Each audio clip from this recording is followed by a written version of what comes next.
नमो बुद्धाय। हम लोगों को कल्याण मित्र संगत मिल गया तो सब कुछ मिल गया हुआ होता है। कल्याण मित्र हमारे लिए बहुत ही ज़रूरत है। अगर कल्याण मित्र नहीं है तो कुछ भी नहीं है। कल्याण मित्र है तो सब कुछ है। कल्याण मित्र हमें बताते हैं शांति का रास्ता। कल्याण मित्र हम लोगों को बताते हैं निर्वाण की रास्ता। सुखी से जीने का रास्ता कल्याण मित्र हमको बताते हैं। कल्याण मित्र नहीं है तो कहाँ से हम लोग शांति पाएंगे? अगर कल्याण मित्र नहीं है तो सुखी से हम लोग कैसे जिएंगे? हम लोग के पास कुछ नहीं है। बहुत लोग सोचते हैं खान पान रहन सहन धन संपत्ति कपड़ा ये सब रह गया तो सब कुछ है। लेकिन असलियत में देखेंगे तो खान पान रहन सहन से कभी शांति मिलेगा किसको? कभी नहीं मिलता है। सब तत्काल है, जल्दी खत्म हो जाता है, सदाकालिक नहीं है। इसलिए समाज से मिलने वाली चीज़ हमारे लिए कोई ज़रूरत नहीं है। आज है कल ख़त्म हो जाता है। लेकिन कल्याण मित्र से जो कुछ मिल जाता है वो सदैव हमारे साथ रहता है। देखिए, एक दिन तथागत भगवान बुद्ध ने बताया भिखारी के बारे में। कौन भिखारी होता है? एक उदाहरण उसने दे दिया। उन्होंने एक सुंदर उदाहरण दिया है। एक गरीब आदमी है, बहुत गरीब है, इतना गरीब है उसको खान पान कुछ नहीं है, कुछ सुविधा नहीं है, अंत गरीब है। समझ लीजिए भिखारी के टाइप है। तो वो आदमी को दूसरे दिन अपना खाना के बारे में सोचना पड़ता है ना, कहाँ से खाना आएंगे, है ना? अच्छे से जवाब दीजिए। तो कल्याण में वो भिखारी आदमी किसी से उधार लेते हैं, पैसा लेते हैं उधार पे। ये उधार लेना उसको दुख है या सुख है? दुख है। दुख है। उधार लेने के बाद पूरा भारी पड़ता है ना। उधार ले लिया, उधार लेने के बाद ज़रूर उसी उधार पे शुद्ध बढ़ता है ना। लिया हुआ उधार पे शुद्ध बढ़ना सुख है या दुख है? दुख है। और दुख है। तो शुद्ध बढ़ने के बाद समय आ गया। अभी चिट्ठी आता है, संदेश आता है, तुमको अभी उधार वापस करने का समय है। इस चिट्ठी उसको बार बार आना दुख है या सुख है? दुख है। दुख है। फिर भी वो पैसा दे पाएगा? नहीं। कहाँ से देंगे? खुद उसके पास खान पान पैसा नहीं है, खाने पीने का शक्ति नहीं है। अंत में वो आदमी को पकड़ने के लिए लोग आता है, पीछे पीछे भगाता है। तो पीछे पीछे उधार दिए हुए लोग आना सुख है दुख है? दुख है। दुख है। अंत में आदमी को चुप चुप के रहना पड़ता है, उधर नुकना पड़ेगा। सुनने में आता है मालिक आएगा अभी, तुरंत जाकर कहीं नुक जाएगा। ये नुक नुक के रहना, छिप छिप कर रहना सुख है या दुख है? दुख है। दुख है। अंत में उसको पकड़ लेता है, पकड़ के जेल में डाल देता है। जेल में डालना सुख है या दुख है? दुख है। वैसे ही है। तथागत भगवान बुद्ध ने बताया जिसका दिल में तथागत भगवान बुद्ध के प्रति श्रद्धा नहीं है, सत्य ज्ञान के प्रति श्रद्धा नहीं है, आर्य संत के प्रति श्रद्धा नहीं है, वो असली गरीब है। वो कौन है? असली गरीब वही है जिसका दिल में तथागत भगवान बुद्ध के प्रति कोई जानकारी नहीं है। कोई जानते नहीं भगवान बुद्ध कौन है, कैसा आदमी है, कुछ पता नहीं, कुछ जानकारी है ही नहीं है। उसी प्रकार उन भगवान बुद्ध के बारे में नहीं जानेंगे तो ज्ञान के बारे में जानेगा नहीं है। ज्ञान के बारे में नहीं जानने पर संत के बारे में जान जा पाएगा नहीं। खाओ पी के रहता है, शायद उनके पास धन संपत्ति भरा हुआ होगा, लेकिन वो तो असली गरीब है। अगर जिसका दिल में श्रद्धा है तो वो अमीर है। क्यों अमीर है? अमीर गरीब ऐसे माना जाता है जो खुशी से रहता है, शांति से रहता है, अपना जो कुछ खान पान है, छोटा घर है या कुछ भी है, उससे संतुष्ट है और ज़्यादा लालची नहीं है, सहनशीलता है, दिल में करुणा मैत्री है। वो सचमुच में अमीर है ना, क्योंकि वो हर पल खुशी से रहता है, ना ही उनका दिल में परेशान। तो आप बोलिए, इस संसार में सबसे ज़्यादा अमीर लोग हैं या गरीब लोग? गरीब। मेरे ख्याल से बहुत लोग गरीब हैं, क्योंकि सुबह से लेकर रात तक लोगों को शांति नहीं है, चैन से नहीं जी पाता है, बहुत लालची हैं। अगर किसी को 50 केजी सोना दे दिया तो और वो सोचेगा 50 केजी तो मिल गया और 50 केजी मिल गया, तो लालची का अंत नहीं है। इसलिए भगवान बुद्ध के प्रति अगर किसी का दिल में श्रद्धा आ गया तो उनका ज्ञान अगर कोई सुनेंगे तो जरूर उनका हृदय में, उनका दिल में तथागत भगवान बुद्ध की प्रति श्रद्धा उत्पन्न होने के कारण ज्ञान उत्पन्न हो जाता है। ज्ञान आने के कारण आराम से वो जी सकता है। तो वो गरीब आदमी है जिसका दिल में तथागत के प्रति श्रद्धा नहीं है। दूसरा कारण बताया क्या है? उधार लेता है। उधार लेता है ना।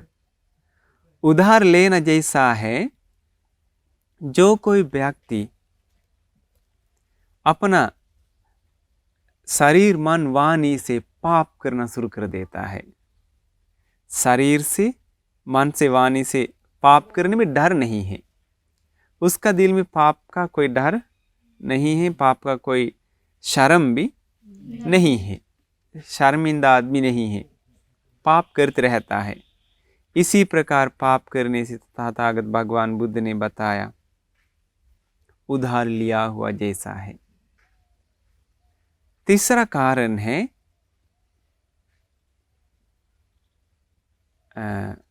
वो आदमी शरीर से, मन से, वाणी से बिना शर्म होने कारण पाप तो करेगा ही। शरीर से हत्या करेगा, चोरी करेगा, व्यभिचार करेगा, वाणी से झूठ बोलेगा, चुगली करेगा, गाली देगा, कठोर वचन या आलतू फालतू बात करते रहेगा। इसके बाद मन से क्रोध, गुस्सा करेगा, जलन करेगा, नफरत करेगा, लोभ, लालच करेगा और मिथ्या विश्वास पे अपना मन को डुबाएगा। इसी प्रकार शरीर, मन, वाणी से पाप करता है, वो उधार लेता है। शरीर, मन, वाणी से पाप करने के कारण उसको लोग अपमान करता है, हर जगह पे उसको अपमान करता है। देखो वो आदमी इतना बदमाश है, इतना खराबी आदमी है, बहुत दारू पीता है, झूठ बोलता है, दूसरों को काटता पीटता है, परेशान करता है, वो बहुत चालाक आदमी, दूसरों से ठगता है, वो आदमी बहुत गाली देता है, बहुत गुस्सा करता है, उसके बारे में बदनाम हर जगह फैल जाता है, शुद्ध बढ़ता है, शुद्ध बढ़ना जैसा। अंत में क्या हो जाता है? उन लोग पीछे पीछे आता है ना पकड़ने के लिए, इसको नुक के रहना पड़ेगा। तो क्या होता है? बूढ़ा बूढ़ी होते होते बचपन से किया हुआ सारी गलतियां याद आता है। मैंने ऐसे ऐसे गलती किया, मैंने ऐसा पाप किया। आप लोग ज़रा सोचिए, पाप किया, जो कोई पाप करता है, दूसरों को दुख देता है, परेशान करता है, वो लोग कभी चैन से रह पाएगा?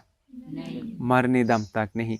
किया हुआ पाप हर पल उसको परेशान करता है। एक बार तथागत भगवान बुद्ध ने बताया, दुश्मन अपना दुश्मन के बारे में कैसे सोचते हैं? अच्छा सोचते हैं कभी? खराब सोचता है ना। वैसे ही है, पाप करने वाले व्यक्ति अपने के बारे में सोचता है, दुश्मन दुश्मन के बारे में सोचना जैसा। समझ में आ गया? अगर आप पाप करेंगे तो आप अपने के बारे में कभी अच्छा नहीं सोच पाएगा। दुनिया के सामने एकदम अच्छा से खड़ा हो जाएगा, अच्छा कपड़ा पहनेंगे, मुस्कुराएगा, सुंदर से रहेगा, लेकिन खुद का दिल खुद को दोष लगाते रहता है। मैंने ऐसे पाप करते हैं, मैंने ऐसे इसी प्रकार दूसरों को परेशान करते हैं, ऐसा अपना दिल खुद को दोष लगाता है। वो आदमी लोग पीछे पीछे आना जैसा है। अंत में वो आदमी लोग उसको पकड़ के मारता पीटता है। वैसे ही है, पाप करने वाले लोग इस जन्म में जेल में जाना पड़ता है पाप करने के कारण। भगवान बुद्ध पंचशील बताया है। पहला क्या है? किसी को हत्या नहीं करना है। दूसरा क्या है? चोरी नहीं करना है। तीसरा क्या है? व्यभिचार नहीं करना है। चौथा क्या है? झूठ नहीं बोलना है। पंचमा क्या है? नशा नहीं करना है। अगर ये पंचशील 5 कारण कोई भी समाज में, कोई भी देश के अगर कोई भी व्यक्ति पालन करेंगे, तो हर एक मानव पालन करेंगे, तो जेल का कोई ज़रूरत नहीं है, पुलिस का कोई ज़रूरत नहीं है, सिपाहियों का कोई ज़रूरत नहीं। क्यों? कोई पाप करने वाला है ही नहीं है। अगर आप गया जेल में, या तो फिर इधर इंडिया का कहीं भी जेल में आप जाके देखेंगे, तो आपको दिखाई देगा ये पंचशील 5 पाप किए हुए लोग, या तो फिर किसी का हत्या किया, या तो फिर चोरी किया, या तो फिर व्यभिचार के कारण, गलत आचरण के कारण हो, या तो फिर वो झूठ बोलने के कारण जेल में हो, या तो फिर नशा करने के कारण जेल में हो। ये 5 कारण से ही जेल में जाता है। ये 5 कारण से ही लड़ाई झगड़ा शुरुआत हो जाता है, लोभ लालच शुरुआत हो जाता है। इसलिए भगवान बुद्ध ये 5 कारण पूरे समाज के लिए बता दिया है। तो याद रखिए, आप लोगों को भी समझ में आना चाहिए 5 कारण हमारे लिए खतरा है। तो ऐसा पाप करने वाले लोग जेल में चल जाता है, दुख सहन करता है। अंत में वो चोर को पकड़ लिया है ना, पकड़ के कहाँ डाल दिया? जेल में डाल दिया। वैसे ही है, वो लोग मरने के बाद नरक में चल जाते हैं, जानवर जन्म पाते हैं। ऐसा दुर्गति जन्म पा करके बहुत दुख सहन करते रहते हैं। इसीलिए आप लोग याद रखिए, आप लोग अपना जीवन में अमीर बनने के लिए कोशिश कीजिए। तथागत भगवान बुद्ध ने बताया, अमीर होना मतलब क्या है? अमीर होना मतलब जिसका दिल में तथागत भगवान बुद्ध के प्रति, उनकी सत्य ज्ञान के प्रति तथा आर्य महासंघ के प्रति श्रद्धा है। पहला कारण, अमीर होने का पहला कारण। दूसरा कारण है, वो पाप करने में डरता है। क्यों डरता है? क्योंकि वो जानता है पाप करेंगे तो पछताना पड़ता है, पाप करने में शर्म लगता है। वो तीसरा कारण। इसके बाद दूसरा कारण, पाप करने में डरता है, पहला कारण पाप में श्रद्धा है, दूसरा कारण पाप करने में डरता है, तीसरा कारण पाप करने में शर्म लगता है, चौथा कारण वो बहुत प्रयास करता है, वीर्य है, अपने मन की गंदगी को मिटाने के लिए तथा नया गंदगी को नहीं लाने के लिए कोशिश करते रहता है, तथा अपना मन की जितना अच्छाई है वो गुण है, वो गुण को बढ़ाने के लिए तथा फिर बाद में और नया नया गुण को अपनाने के लिए वो दिन रात प्रयास करते रहता है। उसको कहता है वीर्य। इसके बाद पंचमा कारण है प्रज्ञा। प्रज्ञा मतलब क्या है? इस संसार में सत्य जो है वो सत्य उसी प्रकार ही समझना प्रज्ञा है। समझ करके प्रज्ञा किसने दिखाया? तथागत भगवान बुद्ध दिखाए प्रज्ञा। तो तथागत भगवान बुद्ध ने जिस प्रकार प्रज्ञा दिखाए हैं उसी प्रकार हम लोग मनन करना चाहिए, तब हमारे दिल में प्रज्ञा उत्पन्न हो जाता है। तथागत भगवान बुद्ध ने बताया सब कुछ अनित्य है, कुछ भी अपना वश में नहीं कर सकता है। इसी प्रकार रहेंगे तो जिसके पास श्रद्धा है, तो हिर्योत्तप है, तो वीर्य है, तो प्रज्ञा है, तो वो सचमुच में अमीर है, वो गरीब नहीं है। अगर श्रद्धा नहीं है तो वीर्य, श्रद्धा नहीं है तो हिरि नहीं है, तो उत्तप नहीं है, तो वीर्य नहीं है, तो प्रज्ञा भी नहीं है, तो वो गरीब है, चैन से नहीं जी पाता है। तो आप सभी लोग ये श्रद्धा, हिरि, उत्तप, वीर्य, प्रज्ञा ये गुण धर्म अपनाइए। आप लोग का जीवन बहुत सुंदर हो जाएगा। शरीर से आप लोग अच्छा आचरण करिए, क्योंकि जितना हम लोग अच्छा आचरण करते हैं उतना ही हमारा जीवन कल्याण हो जाता है, हमारे लिए बहुत फायदा हो जाता है। तो आपका भी और मेरा भी और समाज का भी, सारे लोग का कल्याण है। ये 5 कारण हमारे पास है। तो भगवान बुद्ध के प्रति अगर श्रद्धा नहीं है तो पाप करने में डर रहेगा? नहीं। पाप करने में शर्म लगेगा? नहीं।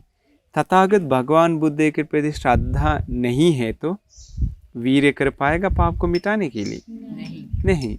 तथागत भगवान बुद्ध के प्रति श्रद्धा नहीं है तो योनिसु मनसिकार कर पाएगा? नहीं। तथागत भगवान बुद्ध के प्रति श्रद्धा नहीं है तो प्रज्ञा प्राप्त कर पाएगा? नहीं। तथागत भगवान बुद्ध के प्रति श्रद्धा उत्पन्न होना सख्त जरूरत है। इसलिए सबसे पहला कारण, सबसे महान कारण श्रद्धा है। तथागत भगवान बुद्ध के प्रति श्रद्धा उत्पन्न होने के लिए क्या करना पड़ेगा? उनकी ज्ञान को सुनना पड़ेगा। उनकी ज्ञान से ही उनको पहचान सकता है। इसीलिए आप सभी लोग ये सुंदर ज्ञान को समझने के लिए कोशिश कीजिए। अभी आप लोग को अच्छी तरह से एक समझ में आ गया है, दुनिया में सबसे ज़्यादा लोग अमीर है या गरीब है? गरीब है। तो आप कैसा बनना चाहते हैं? अमीर बनना चाहते हैं ना? धन कमा के? गरीब हो के? तो कैसे? श्रद्धा, हिरि, उत्तप, वीर्य, प्रज्ञा से आप लोग अमीर बनना चाहते हैं। तो हम लोग का आशीर्वाद करते हैं आप लोगों को ये श्रद्धा, हिरि, उत्तप, वीर्य, प्रज्ञा पा करके तथा तथागत भगवान बुद्ध के प्रति श्रद्धा मरने दम तक सुरक्षा करके शांति तथा खुशी से जीवन बिताने का भाग्य सबको मिल जाए। साधु साधु। नमो बुद्धाय।